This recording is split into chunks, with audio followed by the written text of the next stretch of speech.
Sir ಈಗ ಕಾಡಾಭ್ಯಾಮ್ Satish sir ಹತ್ರ ಕೋಟಿ ಕೋಟಿ ಕೊಟ್ಟು ನಾಯಿ ಏನಕ್ಕೆ ತಗೋಬೇಕು, ಕೋಟಿ ಕೋಟಿ ನಾಯಿ ಏನಕ್ಕಿದೆ ಸರ್? ಆ ಥರ ರೇರ್ ಬ್ರೀಡ್ನೇ ಹುಡುಕ್ತೀನಿ ಸರ್. ಇವಾಗ ನಾನು ಲ್ಯಾಬ್ರಾಡಾರ್ ತೊಗೊಂಡು ಜರ್ಮನ್ ಶೆಪರ್ಡ್ ಇಟ್ಕೊಂಡ್ಬಂದ್ರೆ ನನ್ನ ಮೂಸ್ ನೋಡ್ತೀರಾ ನೀವು?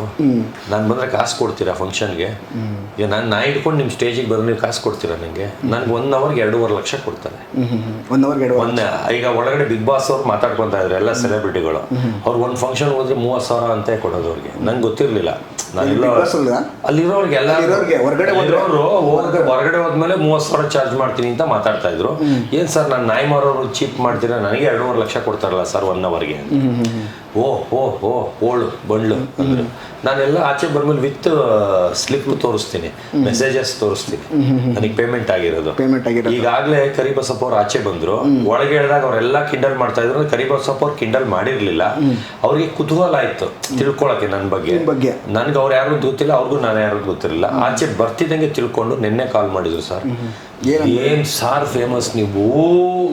ಅಲ್ಲಿ ಹೇಳಿದ್ದೆಲ್ಲ ನಿಜ ಅಲ್ಲ ಸಾರ್ ಅಂದ್ರು. ಅಯ್ಯಪ್ಪ ನಾನು ಹೇಳಿದ್ರೆ ಕತ್ತೆ ಮುಂದೆ ಕಿಂದ್ರಿ ಬಾಡ್ಸಂಗೆ ಆಡ್ಕೊತಾ ಇದ್ರು. ಇವಾಗ ಗೊತ್ತಾಯ್ತಾ ಸರ್ ಅಂದೆ. ಅಯ್ಯೋ ಏನ್ ಫೇಮಸ್ ಸರ್ ನೀವು? ಹಿಂಗೆ ಎದೆ ಮುಗಿಸ್ಕೊಂಡು ಮಾತಾಡ್ತಾವ್ರೆ. ಯಪ್ಪ ನನಗೂ ನಂಬಕ್ಕಾಗಿರಲ್ಲ. ಏನ್ ಸರ್ ನೀವು ಹಿಂಗೆ ಫೇಮಸ್, ಇಷ್ಟು ಜನ ಸೇರ್ತಾರೆ ಹಂಗೆ ಹಿಂಗೆ ಅಂತ ಮಾತಾಡ್ಸಿದ್ರು.